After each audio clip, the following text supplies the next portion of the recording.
right. Gonna call the meeting to order. I'm not Jim Cummings, but I play him on TV. So John Mark Hogue here is sitting in his vice chair. We're calling the agenda today. We have a quorum, it appears. Mr. James, we confirmed that? Yes. All right, so we'll proceed on. The first item on the agenda is any public comment. I don't know that there's anyone here. There's no public here, so we'll proceed on with the next one. Consideration of approving the minutes from the August 24th, 2021 TIRZ Board meeting, which everyone should have received. Had a copy available. There are copies here still available if you haven't had a chance to look at that yet. Motion to approve. Motion to approve by Mr. Gaylor. I second. Second by Mr. Fernandez. Any discussion? All those in favor say yes. Yes. Yes. Any opposed say no. And the motion is approved. The minutes are approved. Item number 4, discussion and possible action on amendments to the TIRZ North and TIRZ South incentives policies. Mr. James. Thank you. This is the item that you all talked about at your most recent meeting, and I think the direction from the board was to proceed and to draft up the changes to the policy, and that's what we've done, and so we sent that out to you. I'm going to go through kind of the overview. A lot of these slides look similar because it's much of it is what you saw last time, but there's some clarification on some of the items. So one of the first questions we asked you last time was what qualifies as a matching funds, and I think the consensus was, and staff's recommendation was, that only TIRZ eligible expenses should be counted as a match towards the TIRZ. So I know we have a lot of projects that the project itself is much larger than what they're asking for TIRZ money for, but all of that other stuff that they're doing on a project is not what was intended originally, at least for the matching funds. So only those items that you're doing TIRZ eligible expenditures, those would have to qualify as match, but other things above and beyond that, interior remodeling, things like that that aren't eligible for TIRZ funds, wouldn't also be able to count as match. And feel free to stop me through here if you'll have questions on any of these. Should matching be required? That was a question that came up at a previous meeting. We are not proposing any changes in that regard based on the discussion last time. There was some discussion at the last meeting about reducing the match in the South for projects less than $10,000. As you know, in the North, for projects less than $10,000, there's no match required. That's partly because we have significant amounts of money in the North, and we thought that would help incentivize some of those small projects. But given the number of applications we generally have in the South, and we're not able to fund all of those projects anyway in most cycles, we're recommending keeping that match in the South at 25% for both the large projects and the small projects. Like I say there, we considered reducing that to 15%, but again, we would end up spending more money on a project, less match. At the end of the day, that would mean we would fund fewer projects because of that. And so again, we're recommending keeping that at 25%. We also are recommending eliminating the 10% upfront payment to an applicant. That's something we have not talked about in the past yet. But as staff was looking at this, the 10% on most of these projects is a fairly small amount. Even on the maximum project of $75,000, it's only $7,500. So it's really not a huge amount to get a project going. They're going to have their own funding anyway because the 90% is an after-the-fact reimbursement. It creates some tracking issues on the front end for staff that doesn't seem to be worth the hassle of giving them 10%. The final issue is over the past 2 or 3 years, we've had a handful of projects where they didn't do what they were supposed to do, and then it's an ordeal for staff to then go back and ask them for that 10% money back because we had already given it out to them. They didn't do the project like they promised, but we spend a lot of time trying to collect that money, including both us as staff, but then also involving legal and sending letters demanding the money back if they don't pay it. And so we think it's simpler all around and isn't really that much of a harm to the applicant to just say it's a full reimbursement after you've done the project. We've also eliminated the property tax abatement option. That is something that hasn't been used in a number of years. Staff has recommended against it, partly because it's difficult to estimate the cost. So if somebody says, I'm going to build a building and I need $50,000 to do it, that's easy to track, it's easy to document, it's easy to put in the agreements. But if we say we're going to reimburse you or abate your taxes for a 10-year period, that's going to vary every year based on the taxable value of the property. And so the way we account for our funding is as soon as you all and the city council authorize a project, we take that amount of money out of the pot and set it aside to be able to pay it at whatever point in the future the applicant comes and, they says they completed the project, so here's your money. When we have to look at a 10-year tax abatement, we can guesstimate it, but then we may be off one way or the other. And back a few years ago when we had multiple of those going at once, it really made accounting difficult in the long term. Yeah, what's your question? I disagree with you on that. We used Okay. that last year. We used it on the project up here with the previous truck stop. We gave them an abatement over 5 years, and that was part of our program that we did, and it was where they were only paying a very small amount of taxes, and we gave them an incentive over 5 years, and we made the money back up in the first or second year, and by the way, up the 5th year, they were paying us many times what we gave them as an incentive. And which project was that? That was that truck stop project, I can't remember the name of it, where they're doing the new restaurant. Uh-huh. The Huddle? truck stop. Yeah, the Huddle House Yeah, and I remember, I Kent- We I did, remember we Kent that. Quick. did on that project. Okay, yeah, I didn't remember that.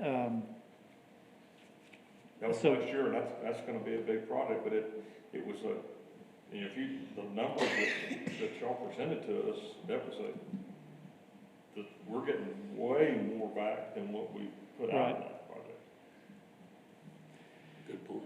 Okay, well, and if that's the board's leaning is to keep that in, I think staff's position is we would generally still recommend against it, but you're right, there may be a project like that where it does make sense. I mean, that's the only one, I've been on the board, I think, 4 years now, that's the only one we've done, but that one, to me, was a no-brainer because we brought so much tax back in. That's Right. the first one I've seen that was presented to us, but we made so much more money by them developing that land versus what we were getting in tax base Sure, before it was developed. well, and I We think, made many times the amount of money, we got it back in year one. I think our preference was to keep it, we'd rather, instead of funding the property tax, we would rather fund all of the maximum we can give to one project on hard costs that we can define up front what those costs are, rather than something that's variable and may change over time. But again, if you all lean towards keeping that, we're happy to keep that in. I'm one voice. Sure, I'm on sure. board, but I'm just saying, No, I'm with you on that one. 75,000 on the two projects, and we gave them that too, but we're getting way more back than what we put in. And I'm thinking more for the future. There's gonna be a lot more of those businesses opening up, especially considering the interstate, isn't that coming through? Maybe. We don't have Yeah. enough money in the south to ever do that, Yeah. but in the north, we have options. So would you all be comfortable making it a north only? Yeah. And, And I think you might want to modify it a little bit. You might want to say something that tax abatement may be considered based upon Yeah, the project. the size and the scope of the project, or something that, and the return to the city. If you leave it as an option, Yeah, an that you option. can do, but that's not generally the preference Right. unless it's a special project or something. And if I can weigh in, on that particular project, John had Shannon Scott, my predecessor from Economic Development. She ran some economic impact for that, and it was just like you said, the scale of that project. So I think the way that you've proposed, treating it as almost like a separate, not separate application, but consider that separately from the rest of the project, I think is probably the most effective way to do it. And I think you're right. We're not gonna see a lot of that interest in the south just by the nature of how the south is, whereas the north, that type of industrial development is more apparent in the north. So I think that that's a really responsible way to go about it. Yeah, we can look at, Yeah. we can look at bringing that back and keeping it in, but maybe looking at how we word that, and maybe bringing it back to you all. I don't think you need to bring it back, you just need to modify your statement and include it, and if the board has agreed to it, give the staff authority to draw it up. Okay, we could do that. I should mention, the next step of this, these have to be approved by the city council, so if you guys are comfortable with it today, we can move it on to the city council, or after we get through all of this, if you guys want to see a revised draft at your next meeting, we can do that as well. But we can talk about that If we at get the end. everything else done, that one statement, we can handle that at our meeting on the Yeah. 25th, and it's ready to go to city council. Yeah, Yep, okay. sounds good. Discussion. Next topic. This was one we talked about a fair amount at the last meeting, and the direction from the board was to proceed with this prioritization. So looking as we weigh properties against, or projects against each other, these would be sort of the priority order, high, medium, low, and lowest for these different types of projects. And again, these are guidelines. It doesn't mean if there's, a low on here and there's also a high, it doesn't mean you can't fund the low over the high based on this, but it's to provide guidance both to staff as we review them and make recommendations, but also for the board to consider as you're reviewing each project. And this is largely a function of the south, where we, like with this coming up cycle, you'll see that we have more projects than we have funding available. And so these prioritizations are key to help us decide which projects to recommend and which not to. Other considerations, these are ones we talked about, but we've added some language on each of these. More weight to things that look bad currently and they're going to improve it versus more improvements to something that already looks nice.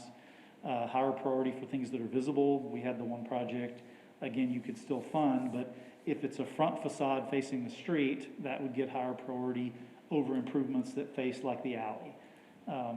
Higher priority for existing or planned occupancy versus vacant. So if there's somebody we know is going in or a business that's already in, they would get priority over improving a vacant building that there are no plans to fill with anything. We talked about higher priority for sites or owners that have not received funding. So if we don't have enough money to fund two projects, if one is a brand new project and another is someone who has received funding in a previous cycle in the past year, then we would give more weight to the one that had not received funding. We're seeing that more because projects that are coming back for more funding, which is great. The old firehouse is one example.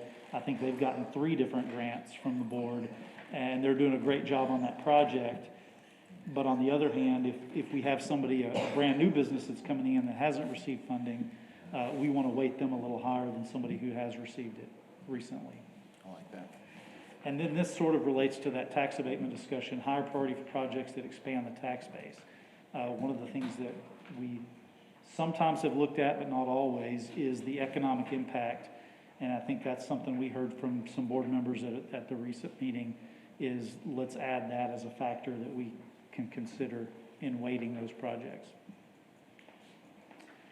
That's really it. That's an overview. Again, you've got the full document here, but that's the highlights of the changes. I'd be happy to answer any questions that you have. I wasn't here on that meeting, but I did want to ask, like the people who received funding, like how did y'all come up with a new rule for that?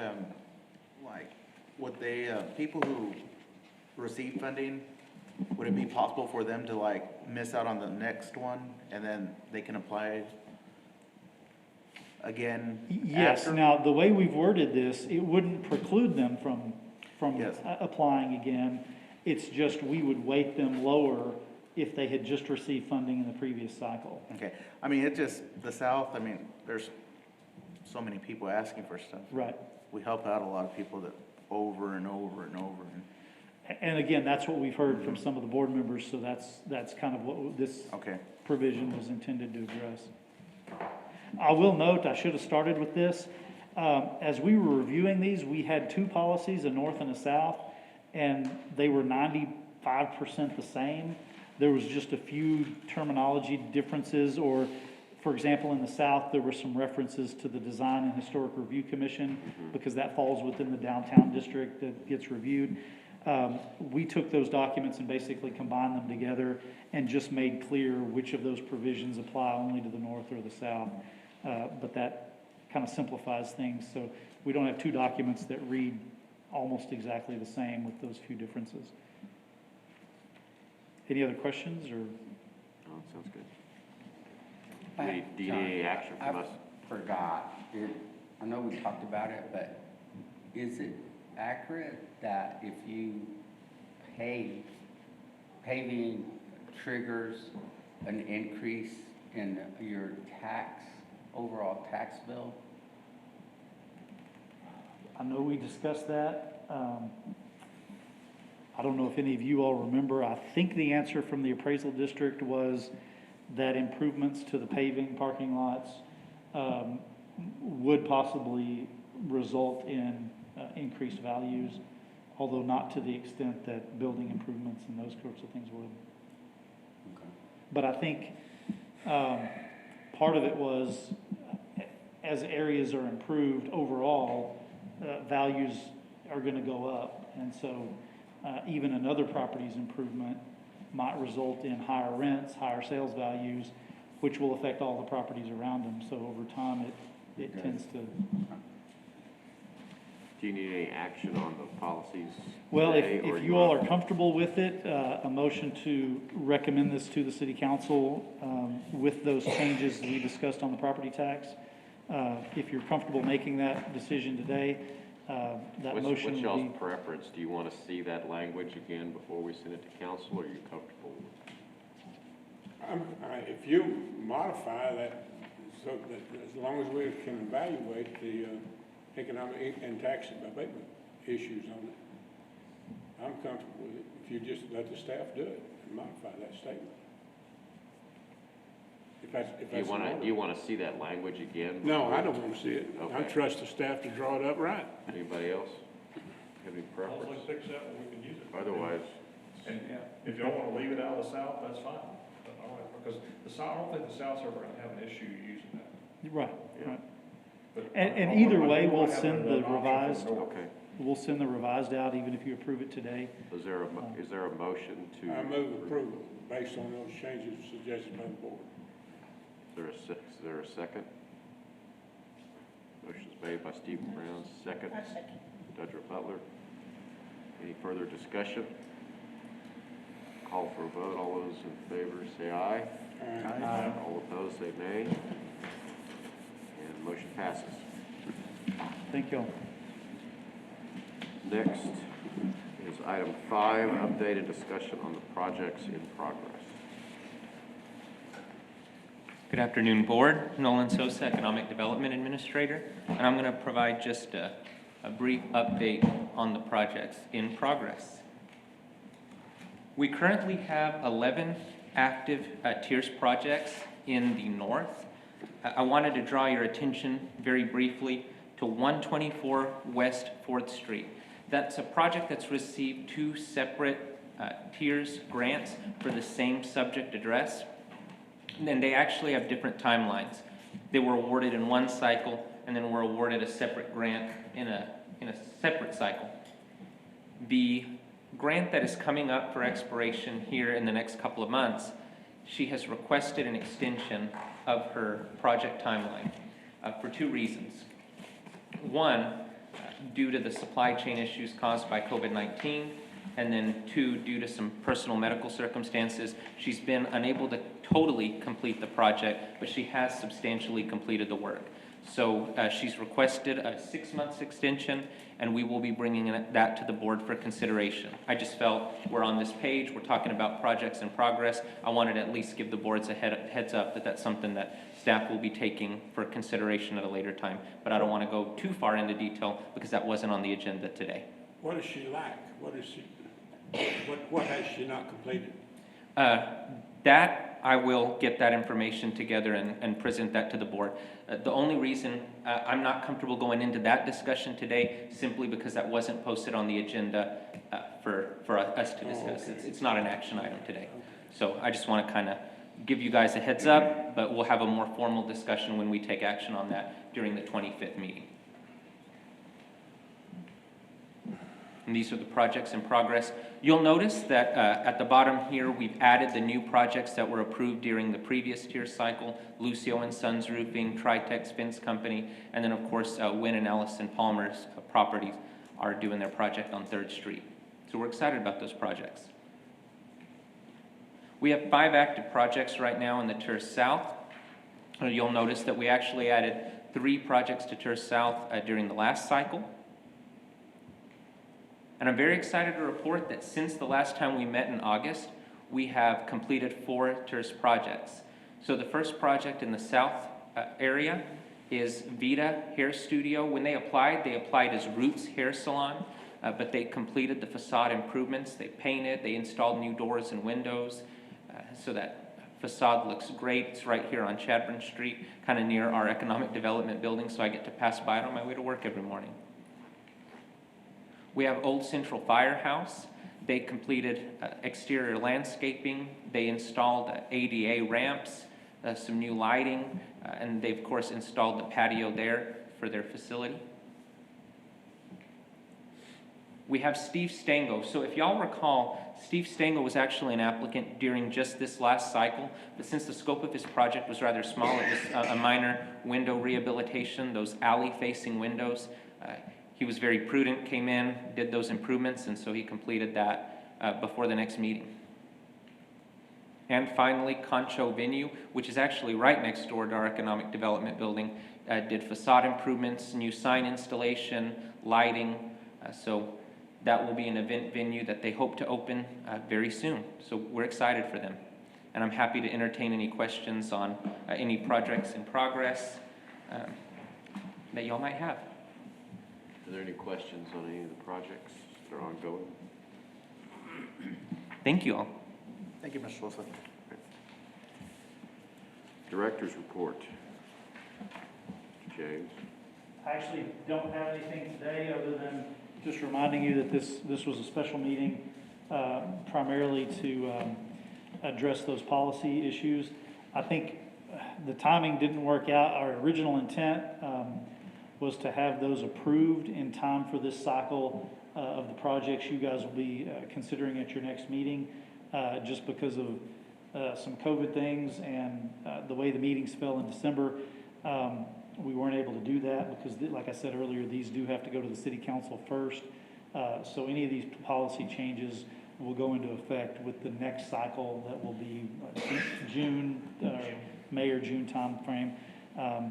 Again, most of these things are just guidelines, and a lot of them are things that we've already asked you to be considering with projects in the past. So there's no reason you can't think of these items as you weigh projects. They just won't be officially part of the policies until after city council approves. With that, we do have that meeting in 2 weeks, I think, our regular meeting. I think the primary item on that agenda will be consideration of the grant requests that have come in. We'll be getting to you, those to you shortly. I don't think we've provided them yet. Is that correct? But we'll be getting you all of those projects probably this week, I would That's right. think. So that's all I have. Okay. Mr. Chairman, I have a question. Go ahead. I'd like to have on the agenda a report from the staff and its recommendation for how in the Sam Hill we're going to improve and expand and make 4th Street a viable street. We spent a hell of a lot of money up there, and we got a street that's not worth to blow it. Well, You I know can where. tell you, I actually had an email about that today. There is as you know, we've talked about this, that a portion of Fourth Street is privately owned. Right. About half of that block is a city street, but then the other half is privately owned. There's currently a dispute between a local property owner who believes he owns it, and TxDOT who believe they own it. They're doing surveying and title research and all that kind of stuff to determine who actually owns it. Our city Public Works Operations has preliminarily looked into what they would do to that street as a project if we can move forward. But we're basically waiting on TxDOT and that property owner to resolve that ownership dispute. And then we will approach whoever actually owns it about the possibility of the city acquiring that section of Fourth Street so that we could then do a street project for the whole Has the length. city staff considered condemnation? That'll clear the title real quick. We have not at this point. I think that Spoken like a man who's not elected. I can raise that with our real estate staff. And that would probably be one of those things that city council would want to take up and discuss, whether or not they wanted to proceed with that route. But Who's the private property owner in question? I think we can say that. It's Lee Fluger. That's what I thought. And I can talk to Lee, but, okay. I'd like for Lee to have at least an update discussion on that next agenda. Yeah, we can now. From the legal point of view and from the staff point of view, the costs involved and what might be proposed and how, what type of construction you're talking about. Because I think we spend a hell of a lot of money up there, guys. Well, I understand, Stephen. I guess my question in that regard will be, I'm happy to place it on the agenda for a future item, but I'm not sure what this board does in relation to The board can that. make a recommendation to the city council to either proceed or don't proceed based on certain criteria that the staff comes up with. But Yeah, I think the Yeah. intent that we had discussed in the past was, given the amount make a of money that we've recommendation. got in the north tiers, that I'm fine we with could that. fund a project of Fourth Street. Yeah, There, I'm fine with that. we've got TIRZ money, there's community development funds, there's other kind of funds the city has available from it. I mean, that's definitely in community development blighted area. Is Fourth Street north or south? It is in the north North. tiers area. See, The we boundary, do have funds on. it sort of jogs around, but it's roughly Third Street is the Okay. boundary. Are there any other items for the next meeting any one of the members would like on the agenda?